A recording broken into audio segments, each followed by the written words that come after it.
Borton, here with our best guest on a regular basis, without any question, Tom Crawford, out of East Lansing, Michigan. You see him on all kinds of videos that he produces, and you see him on Press Pass on Sunday nights with Jack Ebling. You see him all over the place, but we love to see him here because he always he brings the knowledge and the passion. Mr. Crawford, welcome back to the podcast. Well, JB, you're making me feel good. You say that to all your co-hosts on here on the podcast, I'm sure. No, all kidding aside, first of all, I want to thank you. We appreciated you, JB. A lot of good feedback. Your appearance with Rico Beard and myself on Jack Ebling's Press Pass on Fox 47 through StreamYard, which we're using right now. And you did a terrific job. And we stayed away from quarterback controversy dialogue or triple log, whatever you want to call it. It was awesome. And we got into some really good issues. And thank you again for my friend for doing that. Well, it was a lot of fun, and it always is when we get together. And adding Rico just is like adding a little mini firecracker to the mix. And I like Rico a lot, obviously, and he is on the other side of the fence coverage-wise, but good friend, and it was a lot of fun. Let's talk. One of the things that we were talking about then, and I want to talk to you about now, is this whole league expansion thing. I mean, the last time we talked, USC and UCLA were not members of the Big Ten or members to be. Now, I grew up as a kid watching Michigan lose some very close, tough games in the Rose Bowl to USC in particular. And one of the thoughts I always had was, I wonder how this would go if this was being played back in Ann Arbor, back in Michigan Stadium, or back at least in the area with a more of a Michigan friendly crowd and the weather and all that kind of thing. And now we might get a chance to see it. On the other hand, you've got a huge disruption for the traditionalists. Your thoughts on all of this that has come about? Yeah, it pains me when you go into those recollections of Michigan USC games. In fact, I was at Bo Schembechler's last game there in Pasadena on the Arroyo Seco, that beautiful setting, and you remember that holding call or whatever, Bobby Powers. Some of this stuff just haunts me for life.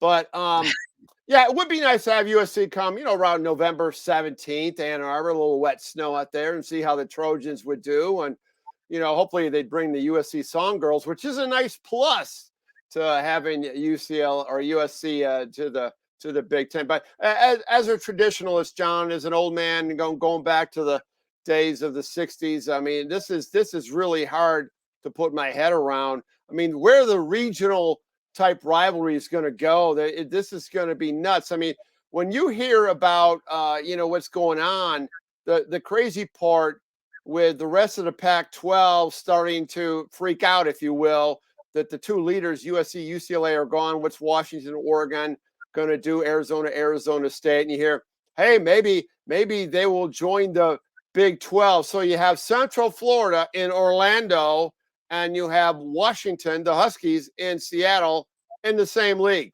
Now, just look at the map of the United States and, rationalize that that's a good idea. Well, I mean, you're saying the same thing about Rutgers and UCLA or USC. I mean, it's just nuts as far as I'm really interested to see the logistics on all this and how they split up, how they schedule. And the thing about it is we don't know the full picture yet because it's very likely to change before 2024. And the Big Ten could certainly add at least a couple more teams and maybe more than that. Yeah, I'm really interested to see Kevin Warren's, Big Ten Media Days is 2 weeks from today. if the numbers look right on the calendar. And I think that'll be interesting. Big Ten Media Days. Kevin Warren's going to get hit in that opening commissioner question and answer situation, and who knows what 2 weeks is going to bring as far as this thing. I think this is total panic mode. John, you hear the SEC initially went after heavily USC, UCLA, and having this super conference to kind of corner the world, if you will, of intercollegiate athletics, specifically college football. And, that would have been horrible for the Big Ten. So, I mean, this is all relative of what you have to do to protect your competitive level, your brand. I'm not totally distraught of having them on because this is the way of the new world. I mean, West Virginia is in the Big 12. I mean, where's the natural rivalries? And this has been going on for a few years. Where are the natural rivalries of the Mountaineers have in that conference? That's the part that drives me crazy. I mean, West Virginia should be playing with Pitt. I mean, that's the backyard brawl. I mean, this is a sad part of what's happening to college football. So a little combination of questions here was this maybe a bit of a panic move on the part of the Big Ten in reaction to the SEC? Does it wind up being the SEC and the Big Ten as the super conferences and everybody else fend for yourself? And does it go to more of an NFL model, which a lot of people are talking about? Yeah, it looks that way. I really think, and this is all guesswork. I mean, we don't know. And like I said, this is moving parts of panic going on right now. Who knows what today is going to bring by the time this podcast is over? Who's going where? I mean, you got Utah, joining, leaving the Pac-12 along with Washington, Oregon, Arizona State to the Big 12. Dennis Dodd, who is a very, very viable, reliable media contact, popped that thing yesterday. It's nuts. I don't know where it's going to go, but I know Michigan's going to be in the Big Ten, and I know the core of the Big Ten, and I think the Big Ten brand is going to keep its name. But this is all about money, and the Power Five will probably go down to the Power Four. Group of Five, well, I don't know what's going to happen to the Group of Five. The American Athletic is going to be depleted. There might be the Group of Five might go down to the Group of Four. They might be 8 conferences in FBS. I don't know, but there's going to be the Big Ten and the SEC are going to be the two big money makers, and it's all about money, as we know. So give me, from what we know now, we know USC and UCLA are in as of 24. Give me, as things stand right now, the best of this and the worst of this for you personally. What you would most look forward to with the change, and what kind of makes you cringe a little bit. Well, what's best about, let's be honest with you, the Rutgers and Maryland brand, if you will, and let's just stick on college football for a second. That did not help the brand value, equity of the Big Ten, but it helped the TV market value. USC and UCLA, those are sexy names, I'm telling you. And recruiting wise, Michigan, if they get off their, get on their horse, if you will, and get their act together recruiting wise and embrace NIL, and that's another topic for another day. Getting players, Southern California is a huge, huge reservoir of talent that that Michigan could go after. Hey, your parents, can see you when we come to play USC and all that stuff, and it'll be on the Big Ten network in California, that kind of stuff. So, and there's Ty. I think it would be great, and the alumni bases out there, Michigan alumni, all Big Ten alumni out in Southern California, would be more entrenched with college football than it is right now. But the negative is, I don't know logistically how the heck is this going to happen. The quote-unquote non-revenue, and no, I'm not supposed to say that. Let's call it the Olympic sports.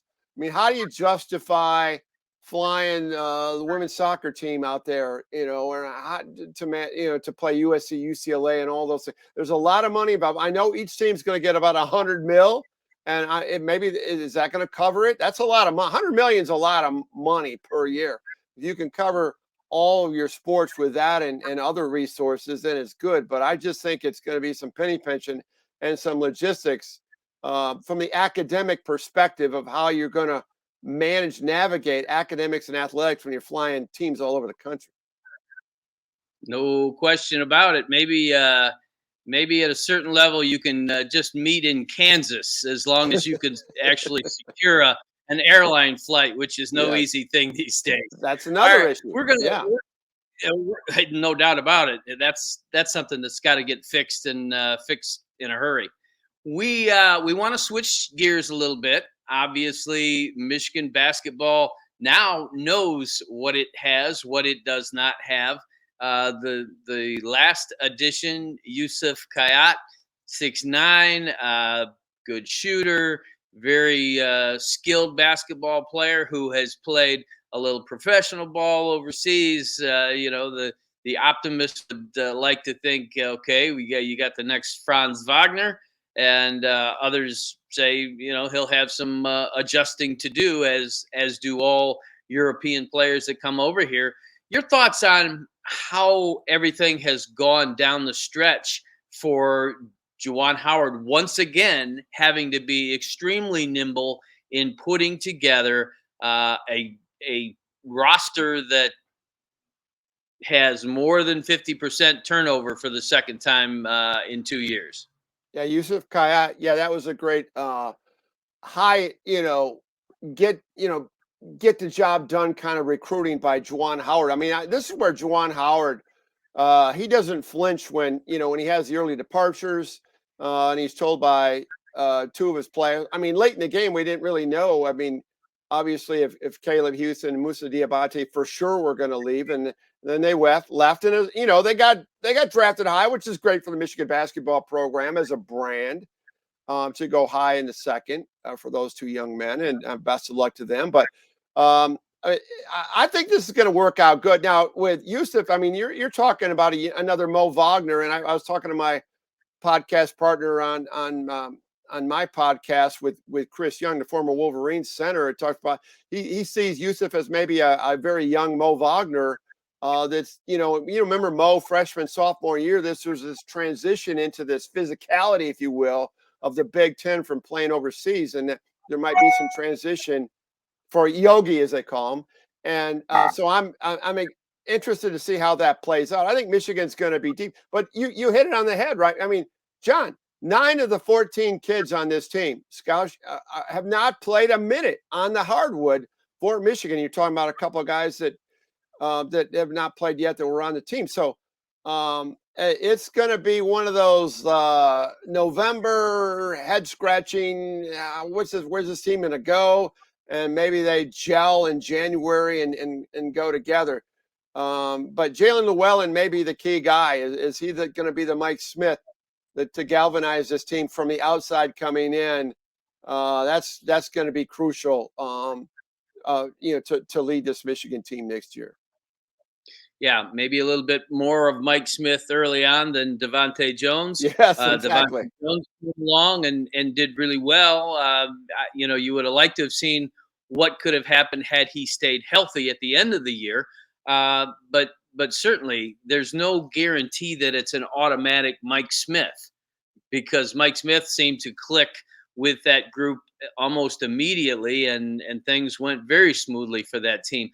As far as you're talking about roster makeup and the ability to put together a roster, that would be one of the reasons I would contend that Michigan is maybe better off as a program at this point, at this juncture of college basketball, than even with when it had John Beilein throwing the switches. John Beilein, have said many times, best coach in Michigan basketball history, and he had some really great late lands where he was patching things together. Karis LeVert would be one of them, but he was getting increasingly tired of having to do that, and you could tell. And I think Juwan Howard being coming from the NBA, where the rosters change significantly, and you're having to move on the fly, and maybe being a younger guy that hadn't been through it for as long, maybe much better suited, I think, for this role at this time. Yeah, yeah, and that's what that did drive John Beeline crazy. I mean, you have to re-recruit your kids. You have to guess. I mean, Jay Wright left Villanova. I mean, he basically admitted that in a press conference. That was one of the big caveats, that sent him sour on college. That burned him out, and he had great success and made a final, a couple national championships and a Final Four appearance in his last season outie. But when you have to guess what's your canvas, as I call it, what's your canvas going to look like? What your war room? What players are going to be there? And this is why I like Juwan. I like him not holding back scholarship. Izzo out here, I think he has a couple in the vault, and I think you might as well use them every year because guys are going to leave. You have to look, John, at every year as a square one approach, the blank canvas thing I call it, because it's going to change every year. So you can't really try to, that bodes us well for 24, whatever. You can't project what's going to be. You take it 1 year at a time, 1 day at a time, 1 hour at a time is a philosophy in life I have. But in basketball, college basketball, 1 year at a time, let's approach it. And then we'll reshuffle the deck next year and start over. That's how you have to approach college basketball when you got the portal and all, kids transferring and leaving early. It's a mess right now, a hot mess. Well, coming down the stretch here of this particular podcast, and speaking of projecting the future, I'm going to toss you an impossible question to answer, and I wouldn't toss it out if it wasn't a commentator of your caliber. Michigan has an opportunity to extend its Sweet 16 streak to 6 this coming year. With the roster it has, go out on a limb, give me a guess as to whether this crew can make it 6 straight. I think it can, because and the reason I think that is that Michigan is always in good position when they're under the radar. And, the latest, way too early top 25, it changes all the time, because now we're finally settling in to where we know what players are showing. They're actually there, and which ones are coming in, and every scholarship has been utilized, and now everybody's settled in. Okay. I really think that this team, I have a lot of faith in this staff.